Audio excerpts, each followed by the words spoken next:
Chapter 8. We Capture a Flag. The next few days, I settled into a routine that felt almost normal, if you don't count the fact that I was getting lessons from satyrs, nymphs, and a centaur. Each morning, I took ancient Greek from Annabeth, and we talked about the gods and goddesses in the present tense, which was kind of weird. I discovered Annabeth was right about my dyslexia. Ancient Greek wasn't that hard for me to read, at least no harder than English. After a couple of mornings, I could stumble through a few lines of Homer without too much headache. The rest of the day, I'd rotate through outdoor activities, looking for something I was good at. Chiron tried to teach me archery, but we found out pretty quick I wasn't any good with the bow and arrow. He didn't complain, even when he had to de-snag a stray arrow out of his tail. Foot racing? No good either. The wood nymph instructors left me in the dust. They told me not to worry about it. They'd had centuries of practice running away from lovesick gods. But still, it was a little humiliating to be slower than a tree. And wrestling? Forget it. Every time I got on the mat, Clarice would pulverize me. "There's more where that came from, punk," she'd mumble in my ear. The only thing I really excelled at was canoeing, and that wasn't the kind of heroic skill people expected to see from the kid who had beaten the Minotaur. I knew the senior campers and counselors were watching me, trying to decide who my dad was, but they weren't having an easy time of it. I wasn't as strong as the Ares kids, or as good at archery as the Apollo kids. I didn't have Hephaestus' skill with metalwork, or, gods forbid, Dionysus' way with vine plants. Luke told me I might be a child of Hermes, a kind of jack-of-all-trades, master of none. But I got the feeling he was just trying to make me feel better. He really didn't know what to make of me either. Despite all that, I liked camp. I got used to the morning fog over the beach, the smell of hot strawberry fields in the afternoon, even the weird noises of monsters in the woods at night. I would eat dinner with Cabin 11, scrape part of my meal into the fire, and try to feel some connection to my real dad. Nothing came. Just that warm feeling I'd always had, like the memory of his smile. I tried not to think too much about my mom, but I kept wondering, if gods and monsters were real, if all this magical stuff was possible, surely there was some way to save her, to bring her back. I started to understand Luke's bitterness and how he seemed to resent his father Hermes. So, okay, maybe gods had important things to do, but couldn't they call in once in a while, or thunder, or something? Dionysus could make Diet Coke appear out of thin air. Why couldn't my dad, whoever he was, make a phone appear? Thursday afternoon, 3 days after I'd arrived at Camp Half-Blood, I had my first sword fighting lesson. Everybody from Cabin 11 gathered in the big circular arena, where Luke would be our instructor. We started with basic stabbing and slashing, using some straw-stuffed dummies in Greek armor. I guess I did okay. At least I understood what I was supposed to do, and my reflexes were good. The problem was, I couldn't find a blade that felt right in my hands. Either they were too heavy, or too light, or too long. Luke tried his best to fix me up, but he agreed that none of the practice blades seemed to work for me. We moved on to dueling in pairs. Luke announced he would be my partner, since this was my first time. "Good luck," one of the campers told me. "Luke's the best swordsman in the last 300 years. "Maybe he'll go easy on me," I said. The camper snorted. Luke showed me thrusts and parries and shield blocks the hard way. With every swipe, I got a little more battered and bruised. "Keep your guard up, Percy," he'd say, then whap me in the ribs with the flat of his blade. "No, not that far up. Whap! Lunge! Whap! Now back! Whap!" By the time he called a break, I was soaked in sweat. Everybody swarmed the drinks cooler.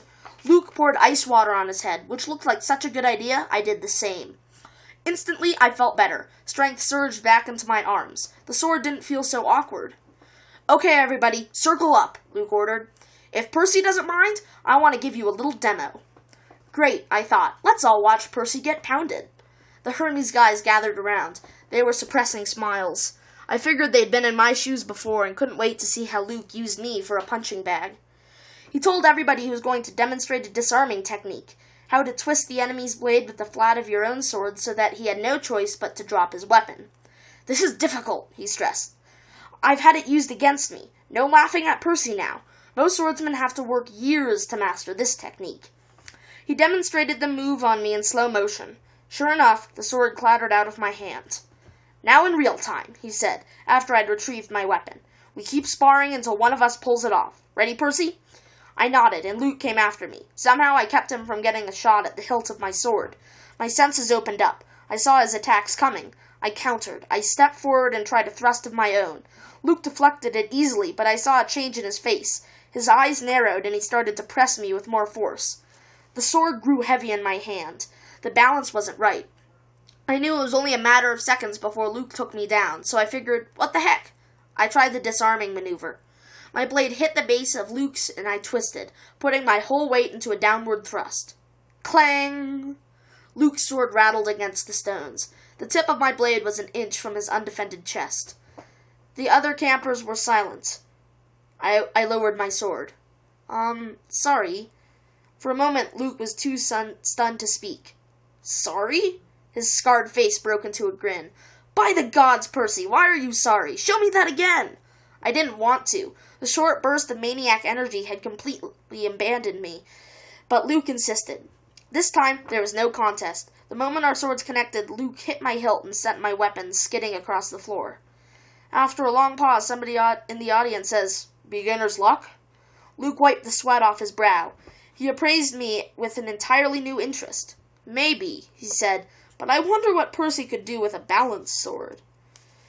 Friday afternoon, I was sitting with Grover at the lake, resting from a near-death experience on the climbing wall. Grover had scampered to the top like a mountain goat, but the lava had almost gotten me.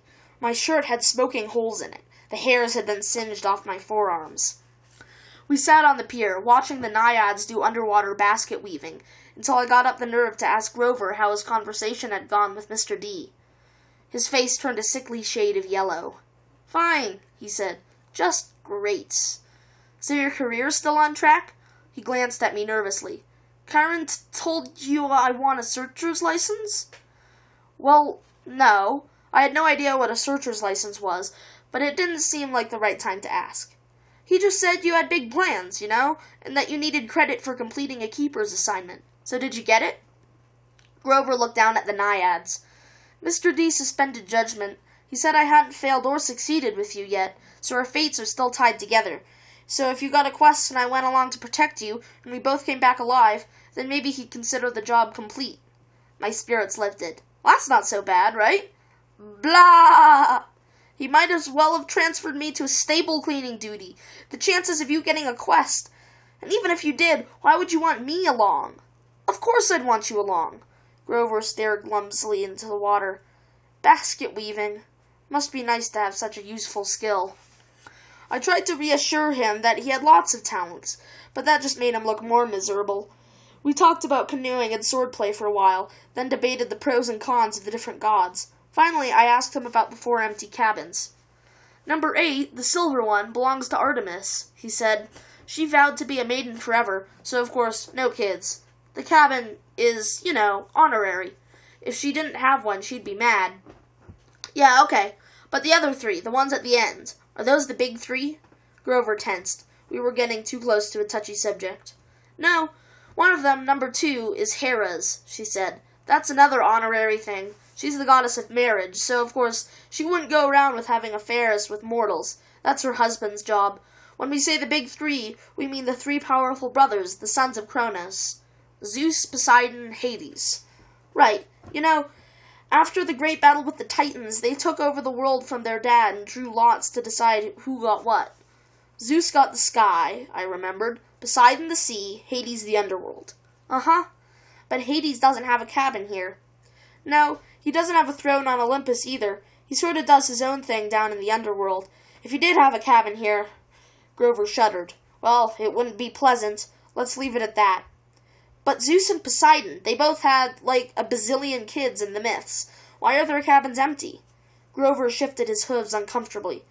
"About 60 years ago, after World War II, the big 3 agreed they wouldn't sire any more heroes. Their children were just too powerful. They were affecting the course of human events too much, causing too much carnage. World War II, that was basically a fight between the sons of Zeus and Poseidon on one side, and the sons of Hades on the other. The winning side, Zeus and Poseidon, made Hades swear an oath with them.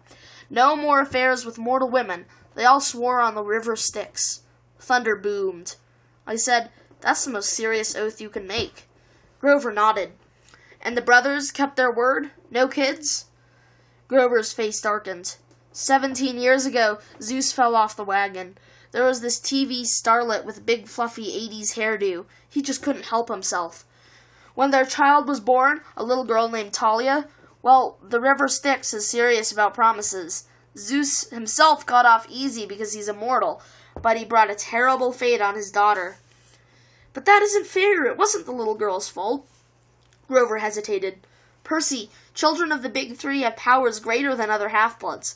They have a strong aura, a scent that attracts monsters. When Hades found out about the girl, he wasn't too happy about Zeus breaking his oath. Hades let the worst monsters out of Tartarus to torment Thalia. A satyr was assigned to be her keeper when she was 12, but there was nothing he could do. He tried to escort her here with a couple of other half-bloods she'd befriended. They almost made it. They got all the way to the top of that hill. He pointed across the valley to the pine tree where I'd fought the Minotaur. All 3 kindly ones were after them, along with a horde of hellhounds. They were about to be overrun when Thalia told her satyr to take the other 2 half-bloods to safety while she held off the monsters. She was wounded and tired, and she didn't want to live like a hunted animal. The satyr didn't want to leave her, but he couldn't change her mind, and he had to protect the others. So Thalia made her final stand alone at the top of that hill. As she died, Zeus took pity on her. He turned her into that pine tree. Her spirit still helps protect the borders of the valley. That's why the hill is called Half-Blood Hill. I stared at the pine in the distance. The story made me feel hollow and guilty, too. A girl my age had sacrificed herself to save her friends. She had faced a whole army of monsters. Next to that, my victory over the Minotaur didn't seem like much. I wondered, if I'd acted differently, could I have saved my mother? Grover, I said, have heroes really gone on quest to the underworld? Sometimes, he said. Orpheus, Hercules, Houdini. And have they ever returned somebody from the dead? No, never. Orpheus came close. Percy, you're not seriously thinking. No, I lied. I was just wondering. So, a satyr is always assigned to guard a demigod? Grover studied me warily. I hadn't persuaded him that I'd really dropped the underworld idea. Not always. We go undercover to a lot of schools. We try to sniff out the half-bloods who have the markings of great heroes. If we find one with a very strong aura, like a child of the Big Three, we alert Chiron. He tries to keep an eye on them since they could cause really huge problems. And you found me. Chiron said you thought I might be something special. Grover looked as if I'd just led him into a trap. I didn't. Oh, listen, don't think like that. If you were, you'd never ever be allowed on a quest, and I'd never get my license. You're probably a child of Hermes, or maybe even one of the minor gods, like Nemesis, the god of revenge. Don't worry, okay? I got the idea he was reassuring himself more than me. That night after dinner, there was a lot more excitement than usual. At last, it was time for Capture the Flag. When the plates were cleared away, the conch horn sounded and we all stood at our tables. Campers yelled and cheered as Annabeth and 2 of her siblings ran into the pavilion carrying a silk banner. It was about 10 feet long, glistening and gray, with a painting of a barn owl above an olive tree. From the opposite side of the pavilion, Clarice and her buddies ran in with another banner, of identical size, but gaudy red, painted with a bloody spear and a boar's head. I turned to Luke and yelled over the noise. Those are the flags? Yeah. Artemis and Athena always lead the teams? Not always, he said, but often. So if another captain captures one, what do? Repaint the flag? He grinned. You'll see. First we have to get one. Whose side are we on? He gave me a sly look, as if he knew something I didn't. The scar on his face made him look almost evil in the torchlight.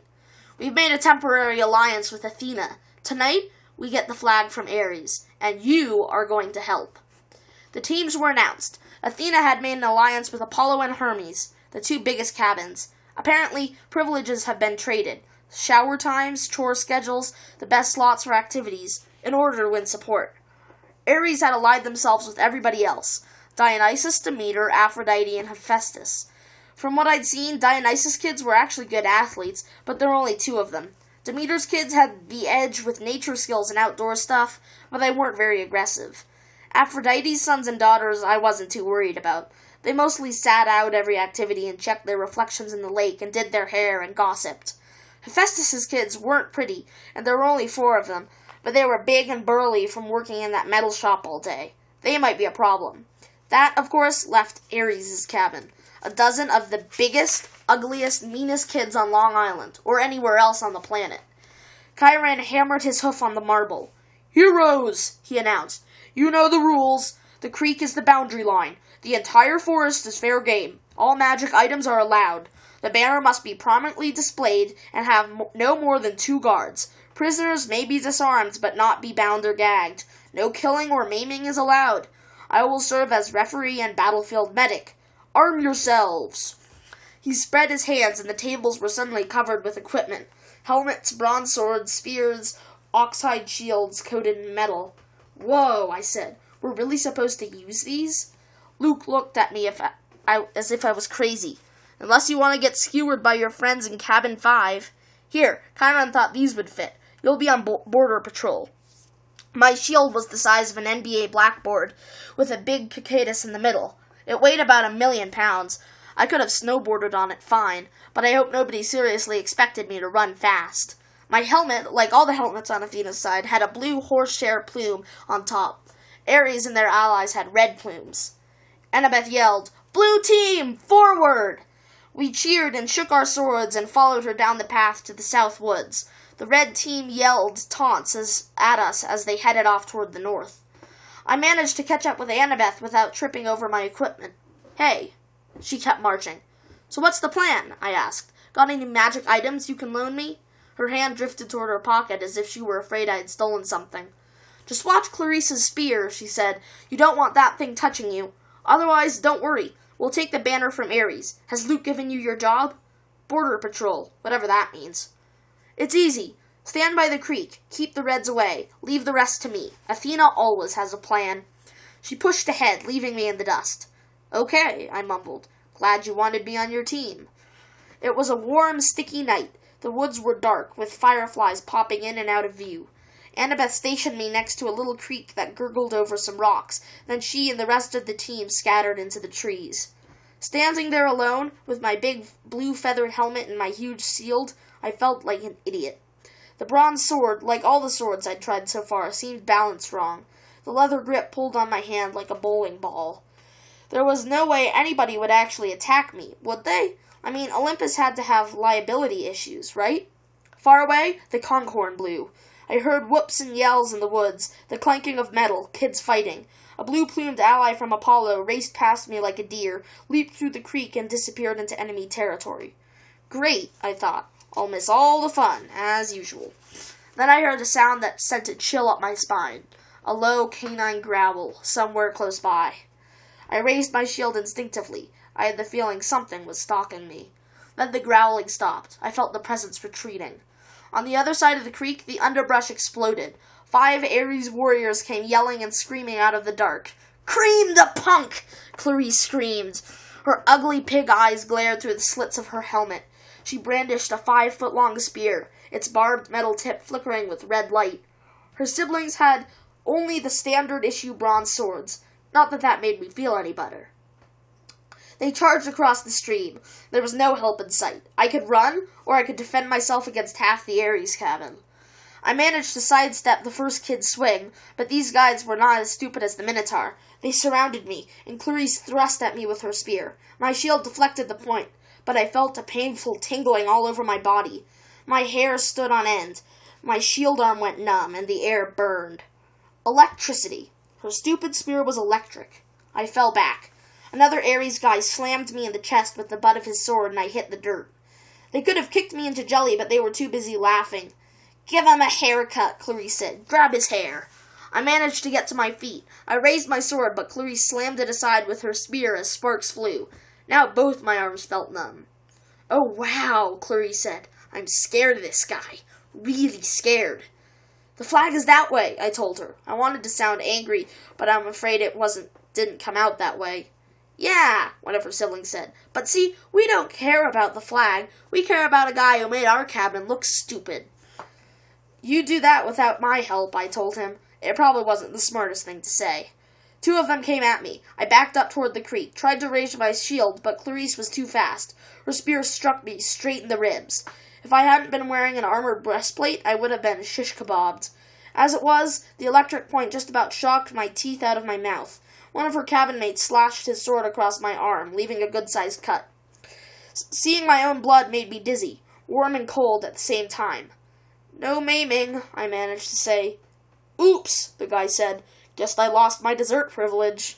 He pushed me into the creek, and I landed with a splash. They all laughed. I figured as soon as they were through being amused, I would die. But then something happened. The water seemed to wake up my senses, as if I'd just had a bag of my mom's double espresso jelly beans. Clarice and her cabin mates came into the creek to get me, but I stood to meet them. I knew what to do. I swung the flat of my sword against the first guy's head and knocked his helmet clean off. I hit him so hard I could see his eyes vibrating as he crumpled into the water. Ugly number 2 and ugly number 3 came at me. I slammed one in the face with my shield and used my sword to shear off the other guy's horsehair plume. Both of them backed up quick. Ugly number 4 didn't look really anxious to attack, but Clarice kept coming, the point of her spear crackling with energy. As soon as she thrust, I caught the shaft between the edge of my shield and my sword, and I snapped it like a twig.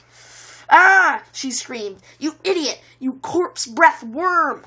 She probably would have said worse, but I smacked her between the eyes with my sword butt and sent her stumbling backward out of the creek. Then I heard yelling, elated screams, and I saw Luke racing toward the boundary line with Red Team's banner lifted high. He was flanked by a couple of Hermes guys covering his retreat, and a few Apollos behind them, fighting off the Hephaestus kids. The Ares folks got up, and Clarice muttered a dazed curse. "Trick!" she shouted. "It was a trick!" They staggered after Luke, but it was too late. Everybody converged on the creek as Luke ran across into friendly territory. Our side exploded into cheers. The red banner shimmered and turned to silver. The boar and spear were replaced with a huge cicadus, the symbol of Cabin 11. Everybody on the blue team picked up Luke and started carrying him around on their shoulders.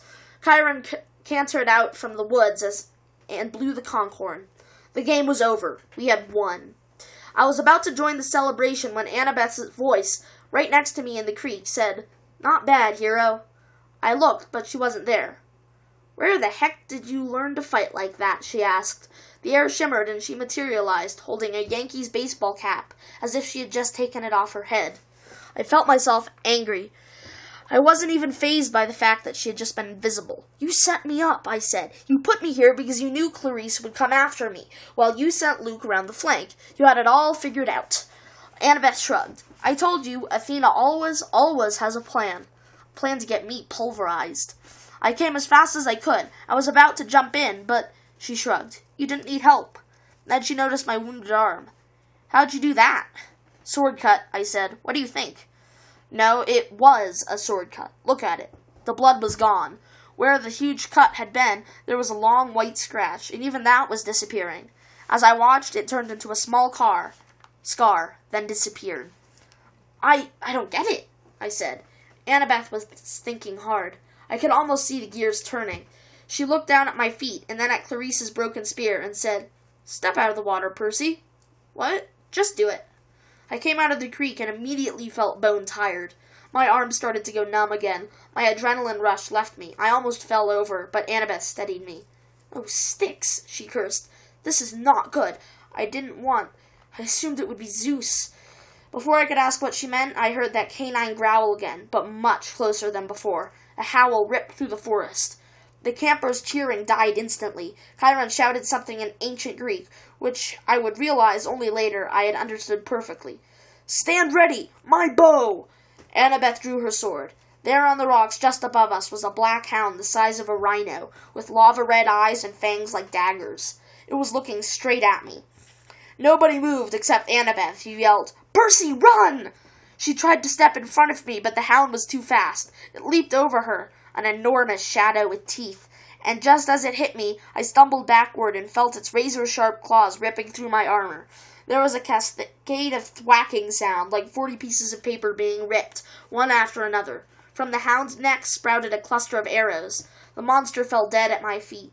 By some miracle, I was still alive. I didn't want to look underneath the ruins of my shredded armor. My chest felt warm and wet, and I knew I was badly cut. Another second, and the monster would have turned me into 100 pounds of Deliscan meat. Chiron trotted up next to us, a bow in his hand, his face grim. De immortalis, Annabeth said. That's a hellhound from the fields of punishment. They're not supposed to. Someone summoned it, Chiron said. Someone inside the camp. Luke came over, the banner in his hand forgotten, his moment of glory gone. Clarice yelled, It's all Percy's fault! Percy summoned it! Be quiet, child, Chiron told her. We watched the body of the hellhound melt into shadow, soaking into the ground until it disappeared.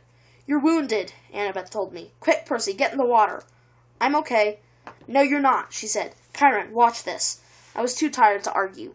I stepped back into the creek, the whole camp gathering around me. Instantly, I felt better. I could feel the cuts on my chest closing up. Some of the campers gasped. Look, I don't know why, I said, trying to apologize. I'm sorry. But they weren't watching my wounds heal. They were staring at something above my head. Percy, Annabeth said, pointing.